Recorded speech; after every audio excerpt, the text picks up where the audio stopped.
నమస్తే welcome to AV news ముందుగా headlines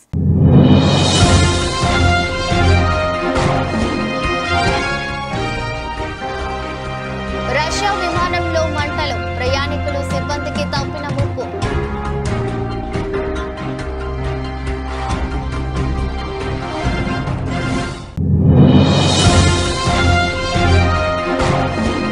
Maharashtra CM పదవికి ఏక్నాథ్ షిండే రాజీనామా కొత్త ప్రభుత్వం కొలువు తీరే వరకు ఆపద్ధర్మ ముఖ్యమంత్రిగా కొనసాగుతున్న షిండే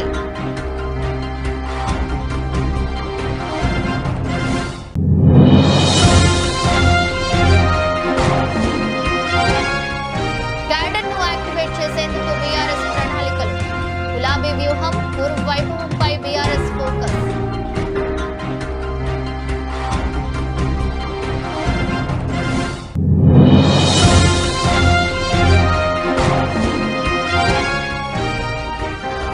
ఢిల్లీలో పవన్ కళ్యాణ్ బిజీ కేంద్ర మంత్రులతో భేటీ రేపు ప్రధాని మోదీని కలవనున్న పవన్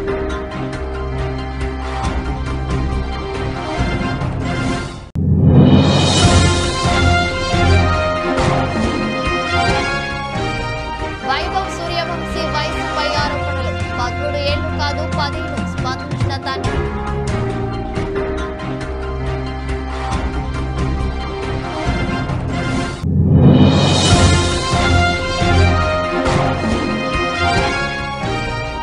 ఆర్సీ 16 కోసం సరికొత్త లుక్ లో రామ్ చరణ్ ఫోటో షేర్ చేసిన దర్శకుడు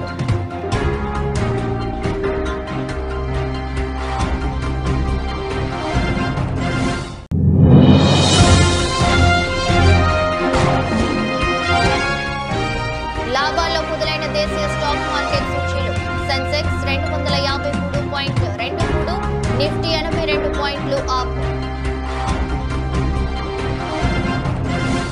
రష్యా విమానంలో మంటలు చెలరేగాయి ఈ నేపథ్యంలో అందులోనే ప్రయాణికులు సిబ్బంది భయాందోళన చెందారు అయితే ఎమర్జెన్సీ డోర్ ద్వారా వారు బయటపడ్డారు దీంతో వారికి ముప్పు తప్పింది టర్కీలోని అంటల్యా విమానాశ్రయంలో ఈ సంఘటన జరిగింది రష్యాలోని అజిముత్ ఎయిర్లైన్స్ కు చెందిన సుకోయ్ సూపర్ జెట్ ప్యాసింజర్ విమానం గాలి దుమారానికి ప్రభావితమైంది దీంతో అంటల్యా విమానాశ్రయంలో ల్యాండింగ్ సందర్భంగా విమానం ఇంజిన్ నుంచి మంటలు చెలరేగాయి కాగా ఆ విమానంలోనే 89 మంది ప్రయాణికులు 6 సిబ్బంది ఎమర్జెన్సీ డోర్ ద్వారా బయటపడ్డారు దీంతో వారికి ప్రమాదం తప్పింది ఫైర్ కంట్రోల్ వాహనాలు ఆ విమానం వద్దకు చేరుకున్నాయి మంటలను ఆర్పివేశాయి మరోవైపు Russia federal aviation authority Rosaviatsia ఈ సంఘటనపై దర్యాప్తు చేపట్టింది కాగా విమానంలో మంటలు చెలరేగిన వీడియో క్లిప్స్ సోషల్ మీడియాలో వైరల్ అయ్యాయి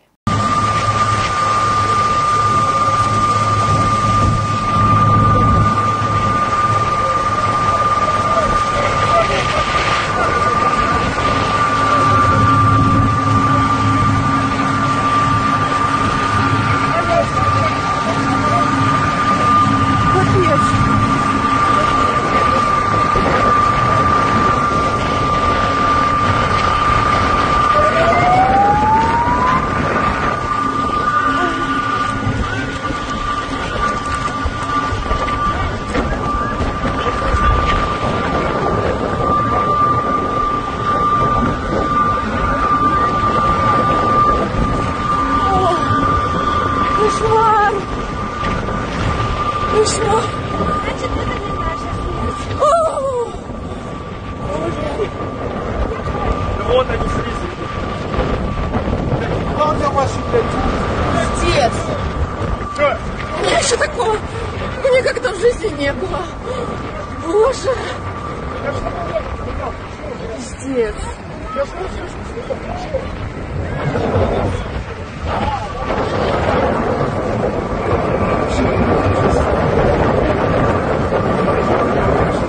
మహారాష్ట్ర ముఖ్యమంత్రి పదవికి ఏక్నాథ్ షిండే రాజీనామా చేశారు ఇవాళ ఉదయం రాజ్ భవన్ లో గవర్నర్ సిపి రాధాకృష్ణన్ను కలిసి రాజీనామా పత్రాన్ని సమర్పించారు షిండే వెంట డిప్యూటీ సీఎంలు దేవేంద్ర ఫడ్నవీస్ అజిత్ పవార్ ఇతర ముఖ్య నేతలు ఉన్నారు కొత్త ప్రభుత్వం కొలువు తీరే వరకు షిండే ఆపద్ధర్మ ముఖ్యమంత్రిగా కొనసాగనున్నారు. కాగా ఇటీవల జరిగిన అసెంబ్లీ ఎన్నికల్లో మహాయతి కూటమి భారీ విజయం సాధించిన విషయం తెలిసిందే.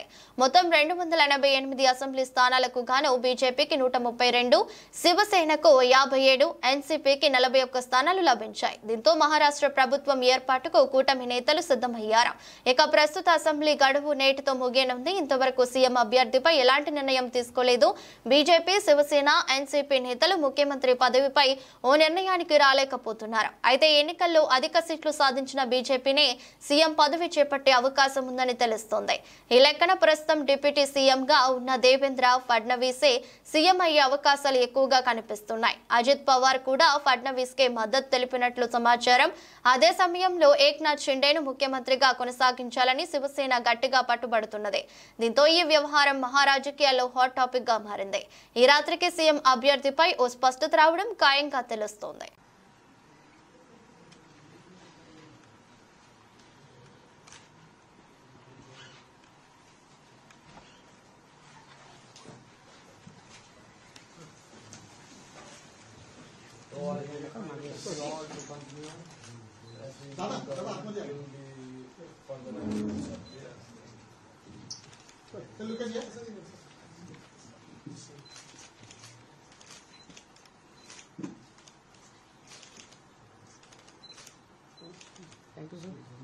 एक मिनट सर. పార్లమెంట్ ఎన్నికల తర్వాత సైలెంట్ మోడ్ లోకి వెళ్లిపోయిన గులాబీ పార్టీ క్యాడర్ ను గాడిన పెట్టేందుకు రెడీ అవుతోంది. ఈ నెల 29న దీక్షా దివస్ తో మళ్లీ డోస్ పెంచాలని ప్రణాళికలు సిద్ధం చేసింది. ఆ రోజు నుంచి జిల్లా పార్టీ ఆఫీసులో పార్టీ కార్యక్రమాల నిర్వహణ మొదలు పెట్టేలా కార్యాచరణ సిద్ధం చేసింది. దీక్షా దివస్ కు ముందుగానే సమావేశాలు ఏర్పాటు చేసి కార్యక్రమాన్ని సక్సెస్ చేసేందుకు బీఆర్ఎస్ రెడీ అవుతోంది. పార్టీ క్యాడర్ లో ఉత్సాహం నింపేందుకు పావులు కదుపుతోంది బీఆర్ఎస్. ప్రధాన ప్రతిపక్ష పార్టీగా అధికార పార్టీపై ప్రజా ఉద్యమాలకు శ్రీకారం చుడుతోంది. మరో 4 ఏళ్ల పాటు ప్రతిపక్ష పార్టీగా చురుగ్గా వ్యవహరించాలంటే పార్టీ క్యాడర్ ను భాగస్వామ్యం చేయాలని లక్ష్యంగా అడుగులు వేస్తోంది.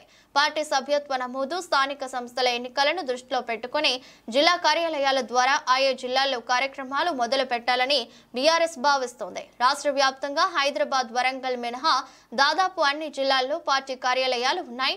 అసెంబ్లీ ఎన్నికలకు ముందే వీటిని ప్రారంభించిన నిర్వహణ లోపంతో అవి నామమాత్రంగానే మిగిలిపోయాయి. ఇప్పుడు వాటన్నిటిని యాక్టివేట్ చేయాలని వ్యూహాలు రచిస్తోంది బీఆర్ఎస్.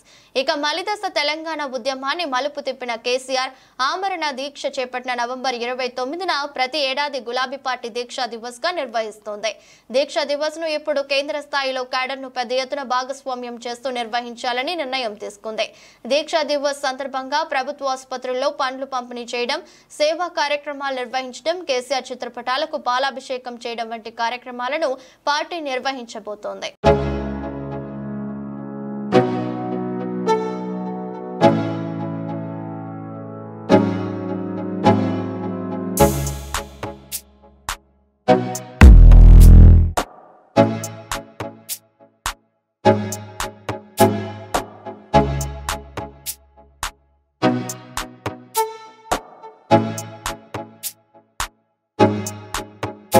జనసేన అధినేత AP deputy CM Pawan Kalyan ఢిల్లీలో బిజీగా గడుపుతున్నారు. వరుసగా కేంద్ర మంత్రులతో భేటీ అవుతున్నారు. ఏపీ అభివృద్ధికి సహకారంపై కేంద్ర మంత్రులతో పవన్ చర్చించనున్నారు. మంత్రిత్వ శాఖల వారీగా పెండింగ్ లో ఉన్న అంశాలను పవన్ కేంద్ర మంత్రుల వద్ద ప్రస్తావించనున్నారు. ఈ క్రమంలో జనసేన ఎంపీలతో కలిసి మంగళవారం ఉదయం కేంద్ర పర్యాటక శాఖ మంత్రి గజేంద్ర సింగ్ కార్యాలయానికి పవన్ వెళ్లారు. ఆయనతో భేటీ అయ్యారు. ఏపీకి సంబంధించి పర్యాటక అభివృద్ధి అంశాలపై పవన్ చర్చించారు. పర్యాటక రంగంలో 7 ప్రాజెక్టులపై షేకావత్ కు పవన్ ప్రతిపాదనలు అందించారు. ఏపీకి 975 కిలోమీటర్ల సుదీర్ఘ సముద్ర తీరం ఉందని, ఏపీలో పర్యాటక విశ్వవిద్యాలయం ఏర్పాటు చేయాలని షేకావత్ ను పవన్ కోరారు. పవన్ విజ్ఞప్తికి కేంద్ర మంత్రి షేకావత్ సానుకూలంగా స్పందించారు. ఈ సందర్భంగా పవన్ కళ్యాణ్ మీడియాతో మాట్లాడుతూ, గజేంద్ర సింగ్ షేకావత్ అంటే నాకు అపారమైన గౌరవం ఉందని, జలశక్తి మంత్రిగా ఉన్న సమయంలోనూ పోలవరం ప్రాజెక్టు కోసం ఆయన ఎంతగానో నిలబడ్డారని అన్నారు. ఏపీలో పర్యాటక రంగం అభివృద్ధిపై చర్చించడం జరిగిందని 7 ప్రాజెక్టులపై కేంద్ర మంత్రికి ప్రతిపాదనలు అందించామని పవన్ చెప్పారు. రాష్ట్రంలో టూరిజం యూనివర్సిటీ పెట్టాలని కోరడం జరిగిందని, ప్రతిపాదనలపై కేంద్ర మంత్రి సానుకూలంగా స్పందించారని పవన్ అన్నారు. ఇదిలా ఉంటే పవన్ కళ్యాణ్ మధ్యాహ్నం 1 గంటకు కేంద్ర జలశక్తి మంత్రి సిఆర్ పాటిల్ తో భేటీ కానున్నారు. ఆ తర్వాత 3 గంటల 15 నిమిషాలకు కేంద్ర మంత్రి నిర్మలా సీతారామన్ తో, సాయంత్రం 4 గంటల 30 నిమిషాలకు రైల్వే శాఖ మంత్రి అశ్విని వైష్ణవ్ తో పవన్ భేటీ అవుతారు. సాయంత్రం 5 గంటల 15 నిమిషాలకు పంచాయతీరాజ్ శాఖ మంత్రి లలన్ సింగ్ తో పవన్ కళ్యాణ్ భేటీ కానున్నారు. రేపు పార్లమెంట్ లో ప్రధాని నరేంద్ర మోదీతో పవన్ కళ్యాణ్ భేటీ కానున్నారు.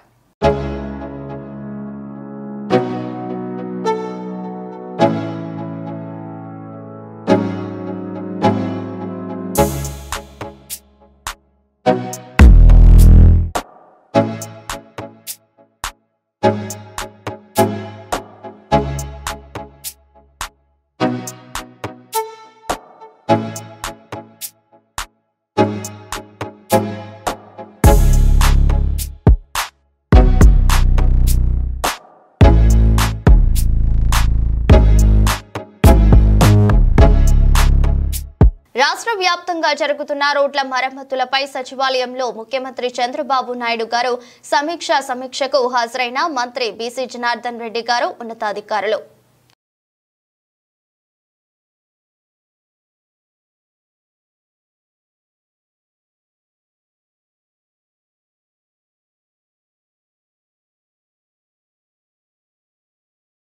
దివంగత మాజీ ఎమ్మెల్యే వంగవీటి మోహనరంగ స్ఫూర్తితోని రాజకీయాల్లోకి వచ్చానని ఎమ్మెల్యే బోండా ఉమామహేశ్వరరావు తెలిపారు. ఆయన పేదలందరికీ పట్టాలు ఇవ్వాలని పోరాటం చేస్తే దాన్ని ఆశయంగా తీసుకుని నియోజకవర్గంలో పేదలందరికీ పట్టాలు ఇప్పించే ప్రయత్నం చేస్తున్నట్లు చెప్పారు. ప్రభుత్వ విప్గా నియమితులైన సందర్భంగా గాంధీనగర్ మా ఆర్ట్స్ సోదరులు చింతల బాబీ చంటి ఆధ్వర్యంలో వివిధ పార్టీల నాయకులు, వివిధ సంఘాలు, శ్రేయోభిలాషులు, నగర ప్రముఖులు, పార్టీ నాయకులతో సోమవారం నిర్వహించిన సన్మాన సభలో బోండా ఉబా మాట్లాడారు. తెదేపాలో చేరి వంగవీటి రంగా చూపిన మార్గంలో పయనిస్తూ 2 సార్లు ఎమ్మెల్యేగా గెలుపొందానన్నారు. గత ప్రభుత్వం చేసిన అరాచకం కారణంగా గెలిచినా ఓడినట్లు చేశారని చెప్పారు.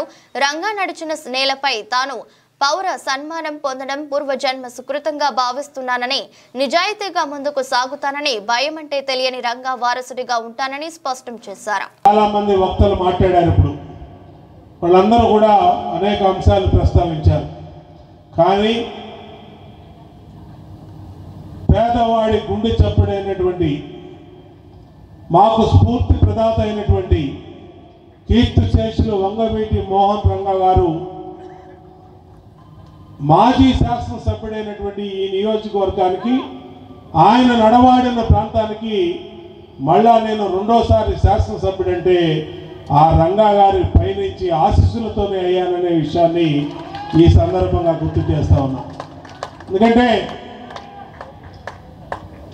మా బావ అంటా ఉన్నాడు 3వసారని, కానీ ఆ రోజున తప్పుడు లెక్కలతో 97 ఓట్లతో గెలిచినటువంటి బోండా ఉమాని తెలుగుదేశం పార్టీని 23 సీట్లకే పరిమితం చేయాలి, 23 ఎమ్మెల్యేలని ఆ రోజు చంద్రబాబు నాయుడు కొన్నాడు మా దగ్గర అని జగన్మోహన్ రెడ్డి ఆ ఉద్దేశంతో మరి నన్ను ఓడిపోయినట్టు చూపించిన 25 ఓట్లతో నేను ఓడిపోయానని అఫీషియల్గా డిక్లేర్ చేసిన బోండా ఉమా ఏ రోజు కూడా ఇంట్లో పడుకోలేదు. ఇంట్లో పడుకోలా.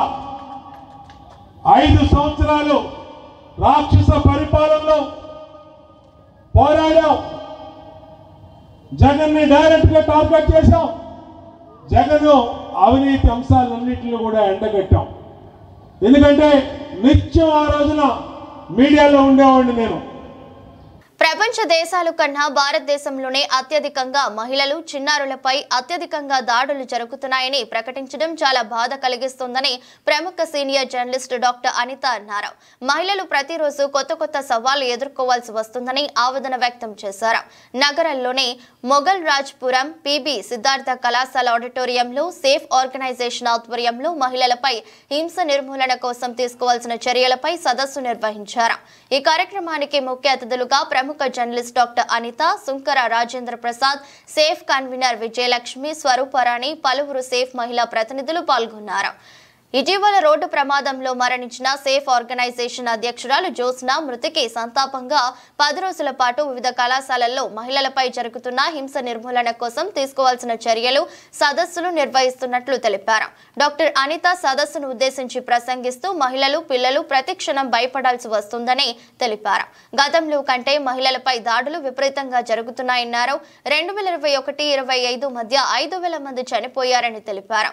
అనంతరం కన్వీనర్ విజయలక్ష్మి స్వరూప రాణిలు మాట్లాడుతూ ఢిల్లీ హత్య కేసు అనంతరం తీసుకువచ్చిన నిర్భయ చట్టం అమల్లోకి వచ్చిన మహిళలపై దాడులు ఏమాత్రం ఆగలేదన్నారు. చట్టాలు అమలు చేసే వాళ్ళు చట్టాన్ని దుర్వినియోగం చేస్తున్నారని మండిపడ్డారు. మహిళలపై దాడులు నివారించాలంటే తప్పనిసరిగా కేంద్ర రాష్ట్ర ప్రభుత్వాలు కఠిన చట్టాలు అమలు చేయాలని తెలిపారు. Because no spot on this place is safe enough for us. అందుకే స్టాప్ వైలెన్స్ కాదు, కామా పెడితే చాలా అనిపిస్తుంది. స్టాప్ సంగతి ఎప్పుడు, ఎలిమినేషన్ ఎప్పుడు. All of you might be knowing during COVID, many of the surveys have, research surveys conducted by various organizations, even international organizations, UNICEF and others have said that post-COVID situation has created such an environment where the crime against women has drastically changed, drastically gone up. భవనాలు లేఅవుట్ల అనుమతులు సులభతరం చేస్తూ AP సర్కార్ కీలక నిర్ణయం తీసుకుంది. Town planning విభాగంలో సంస్కరణలపై వేసిన కమిటీ రిపోర్టుకు సీఎం ఆమోద ముద్ర వేసింది. 15 మీటర్ల ఎత్తు వరకు భవనాల నిర్మాణాలు ప్లాన్లకు మున్సిపల్ శాఖ అనుమతి అవసరం లేదు. రాష్ట్రంలో వచ్చే నెల 31 నుండి వివిధ భవన నిర్మాణాలకు సంబంధించిన అనుమతులను మరింత సులభతరం చేయడం ద్వారా సింగిల్ విండో విధానంలో అనుమతులు ఇచ్చేందుకు అవసరమైన చర్యలు తీసుకుంటున్నట్టు రాష్ట్ర పురపాలక మరియు పట్టణాభివృద్ధి శాఖ మంత్రులు పి నారాయణ వెల్లడించారు. ఈ మేరకు సోమవారం రాష్ట్ర సచివాలయంలో నిర్వహించిన మీడియా సమావేశంలో మంత్రి మాట్లాడుతూ రాష్ట్ర ముఖ్యమంత్రి ఎన్ చంద్రబాబు నాయుడు రాష్ట్ర మున్సిపల్ శాఖపై సమీక్షించారని, ఈ సమావేశంలో ప్రధానంగా టౌన్ ప్లానింగ్ కు సంబంధించిన అంశాలపై సీఎం పలు కీలక సూచనలు చేశారని తెలిపారు. ముఖ్యంగా భవన నిర్మాణాలకు సంబంధించిన వివిధ అనుమతులను వేగవంతంగా సులభంగా ఇచ్చే అంశంపై మున్సిపల్ శాఖకు స్పష్టమైన ఆదేశాలు జారీ చేశారన్నారు. వివిధ రాష్ట్రాల్లో అమలు చేస్తున్న భవన నిర్మాణ అనుమతులు పరిశీలనకై 7 కమిటీలను ఏర్పాటు చేయగా వారు 10 రాష్ట్రాల్లో అధ్యయనం చేసి వచ్చి నివేదిక సమర్పించారని మంత్రి నారాయణ వివరించారు. భవన నిర్మాణ అనుమతులకై నిర్మాణదారులు, వివిధ శాఖల అనుమతులకై రెవెన్యూ, రిజిస్ట్రేషన్ అండ్ స్టాంప్స్, అగ్నిమాపక శాఖలతో పాటు గనులు, రైల్వే, విమానాశ్రయ ప్రాంతాల సమీపంలో అయితే ఆయా శాఖల చుట్టూ అనుమతులకై తిరగడం, నెలల తరబడి వేచి ఉండాల్సిన అవసరం లేకుండా స్పీడ్ ఆఫ్ డూయింగ్ బిజినెస్ లో భాగంగా అన్ని అనుమతులు ఒకే చోట సింగిల్ విండో విధానంలో పొందే విధంగా చర్యలు తీసుకుంటున్నట్టు చెప్పారు. ఇందుకు సంబంధించి ఆయా శాఖల సర్వీసులను మున్సిపల్ పరిపాలన శాఖ సర్వర్తో ఇంటిగ్రేట్ చేయనున్నట్లు తెలిపారు. ఈ విధానం వచ్చే నెల 31 నుండి అమల్లోకి తెచ్చేందుకు చర్యలు తీసుకుంటున్నట్టు మంత్రి నారాయణ వివరించారు. ఒక ప్లాన్ అప్లై చేయాలంటే వాళ్ళు రెవెన్యూ డిపార్ట్మెంట్ పోయి నాలా సర్టిఫికేట్ తెచ్చుకోవాలి. ఒక లేఅవుట్ అంటే అనేసి తెచ్చుకోవాలి. దానికి ఒక 15 రోజుల నుంచి నిలబడుతుంది. తర్వాత రిజిస్ట్రేషన్ డిపార్ట్మెంట్ కి పోయి టీడీఆర్ వాటికంటే ఆ వాల్యూ ఎంత ఉందో తెలుసుకోవాల్సి వస్తుంది. దానికి కొద్ది రోజులు పడుతుంది. ఈసీలు తెచ్చుకోవడానికి వాళ్ళ చుట్టూ తిరగాల్సి వస్తుంది. అది 15 రోజుల నుంచి నిలబడుతుంది. ఎయిర్పోర్ట్ అథారిటీ ఉంటే హై రైజ్ దగ్గరలో ఎయిర్పోర్ట్ ఉండి హై రైజ్ కట్టాలంటే అక్కడి నుంచి పర్మిషన్ కి వాళ్ళ దగ్గర తిరగాల్సి వస్తుంది. ఫైర్ డిపార్ట్మెంట్ దగ్గర పర్మిషన్ తెచ్చుకోవడానికి ఒక 1 నెల రోజులు పడుతుంది. 1-2 నెలలు. మైనింగ్ డిపార్ట్మెంట్ దగ్గర పర్మిషన్ తెచ్చుకోవాలా. రైల్వేస్ దగ్గర ఉంటే రైల్వే వాళ్ళ దగ్గర తీసుకోవాలా. రైల్వే ట్రాక్స్ దగ్గర ఉంటాయి. ఇరిగేషన్ కెనాల్స్ పెద్దవి ఉంటే పక్కన తెచ్చుకోవాలి. ఇట్లా డిఫరెంట్ డిపార్ట్మెంట్స్ తెచ్చి వాళ్ళు సబ్మిట్ చేయడానికి దాదాపు 3 నెలల నుంచి సంవత్సరం పడుతుంది. ఇవన్నీ తగ్గించడానికి single window speed of doing business లో సింగిల్ విండో కింద సెక్రటరీతోనూ కమిషన్ తో మాట్లాడాం. వాళ్ళ సర్వర్ ని మా యొక్క మున్సిపల్ సర్వర్ తో ఇంటిగ్రేట్ చేస్తున్నాం. అదేవిధంగా ఫైర్ వాళ్ళతో మాట్లాడాం. వాళ్ళ సర్వర్ ని మున్సిపల్ దాంట్లో ఇంటిగ్రేట్ చేస్తున్నాం. అదేవిధంగా రిజిస్ట్రేషన్ డిపార్ట్మెంట్ వాళ్ళ సర్వర్ ని మా సర్వర్ తో. క్రికెట్ ప్రపంచంలో ప్రస్తుతం ఎక్కడ చూసినా వైభవ్ సూర్యవంశీ గురించే ప్రధానంగా చర్చ జరుగుతుంది. ఈ 13 ఏళ్ల కుర్రాడు ఐపీఎల్ వేలంలో కోట్లు కొట్టాడు. ఐపీఎల్ వేలంలో అమ్ముడుపోయిన అత్యంత పిన్న వయస్కుడిగా రికార్డులకెక్కాడు. ఈ బీహార్ కుర్రాడిని రాజస్థాన్ రాయల్స్ 1.10 కోట్లకు కొనుగోలు చేస్తుంది. అయితే అతడి వయసు 15 ఏళ్లు అన్న ఆరోపణలు వస్తున్నాయి. వస్తున్నాయి. దీనిపై తాజాగా అతడి తండ్రి సంజీవ్ స్పందించాడు. వీటిని కొట్టిపారేశాడు. వైభవ్ వయస్సు 13 ఏళ్లు అని తేల్చి చెప్పాడు. ప్రస్తుతం వైభవ్ అండర్-19 ఆసియా కప్ కోసం దుబాయ్ లో ఉన్నాడని అన్నారు. వైభవ్ చిన్నప్పటి నుంచి ఎంతో కష్టపడ్డాడని చెప్పారు. 8 ఏళ్ల వయసులోనే అండర్-16 జిల్లా ట్రయల్స్ లో అద్భుతంగా ఆడాడని తెలిపారు. కోచింగ్ కోసం అతడిని సమస్తీపూర్ కి తీసుకువచ్చేవాడని అన్నారు. అతడు క్రికెటర్ గా ఎదిగేందుకు పెద్ద మొత్తంలో ఖర్చు చేశానని చెప్పాడు. ఇందుకోసం తన భూమిని అమ్మేశానని, అయినప్పటికీ ఇప్పటికీ కూడా ఆర్థిక సమస్యలు ఉన్నట్లుగా చెప్పుకొచ్చాడు.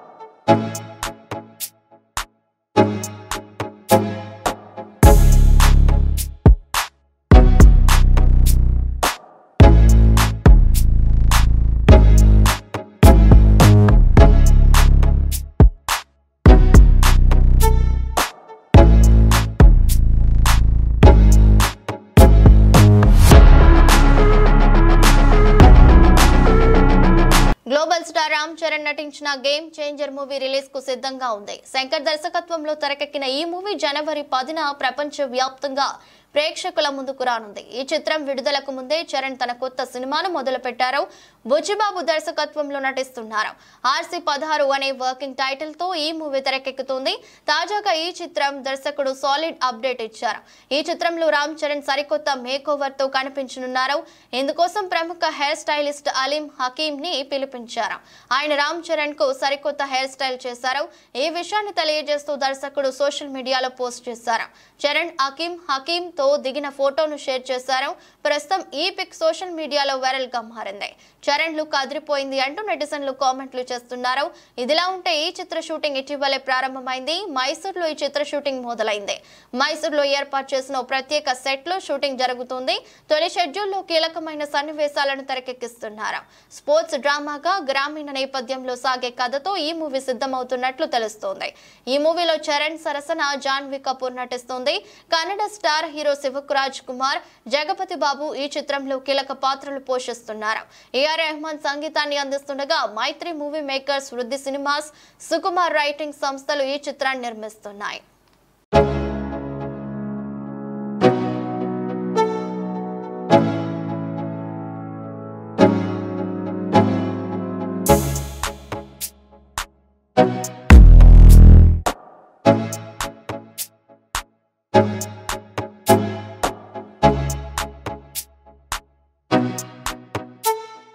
దేశీయ మార్కెట్ సూచీలు మరో రోజు లాభాలతో ప్రారంభమయ్యాయి. అంతర్జాతీయ మార్కెట్లో మిశ్రమ సంకేతాలు ఉన్నప్పటికీ మంగళవారం భారత స్టాక్ మార్కెట్లో ట్రేడింగ్ మంచి స్థితిలో ప్రారంభమైంది. ఉదయం 9:30 సెన్సెక్స్ 253.23 పాయింట్ల లాభంతో 80,363 వద్ద, నిఫ్టీ 82 పాయింట్లు పెరిగి 24,304 వద్ద ట్రేడ్ అవుతున్నాయి. డాలర్తో రూపాయి మారకం విలువ 84.24 వద్ద కొనసాగుతుంది. సెన్సెక్స్ 30 సూచీల్లో Infosys, Bharti Airtel, tech Mahindra, Tata steel, ICICI bank షేర్లు లాభాలతో ట్రేడ్ అవుతున్నాయి. అదే సమయంలో UltraTech cement, NTPC, IndusInd bank, Nestle షేర్లు నష్టాలతో కొనసాగుతున్నాయి. BSE సెన్సెక్స్ సూచీలో జొమాటోని కొత్తగా చేరుస్తున్నట్లు ప్రకటించడంతో ఆ కంపెనీ షేరు మంచి ప్రదర్శన చేసింది. ఈ రోజు కూడా మదుపరులు జొమాటో షేర్లపై మరింత దృష్టి పెడుతున్నారు.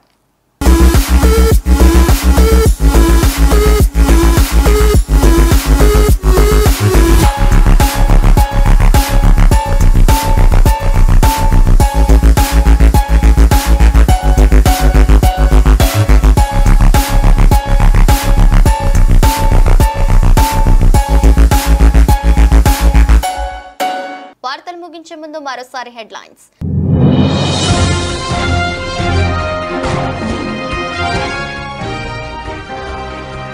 రష్యా విమానంలో మంటలు, ప్రయాణికులు, సిబ్బందికి తప్పిన ముప్పు.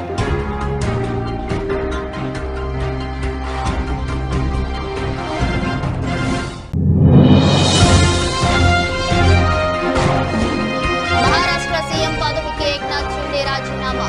కొత్త ప్రభుత్వం కొలువు తీరే వరకు అబద్ధర్మ ముఖ్యమంత్రిగా కొనసాగుతున్న షిండే.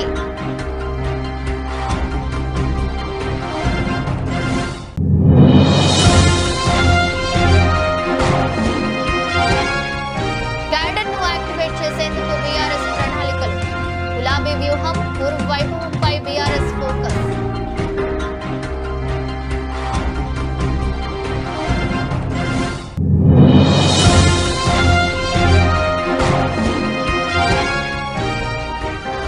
ఢిల్లీలో పవన్ కళ్యాణ్ బిజీ. కేంద్ర మంత్రులతో భేటీ. రేపు ప్రధాని మోదీని కలవనున్న పవన్.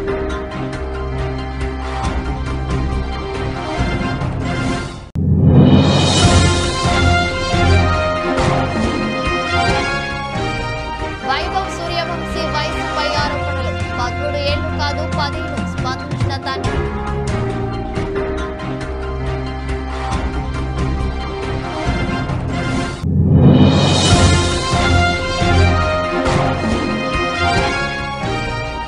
ఆర్సీ 16 కోసం సరికొత్త లుక్లు రామ్ చరణ్. ఫోటో షేర్ చేసిన దర్శకుడు.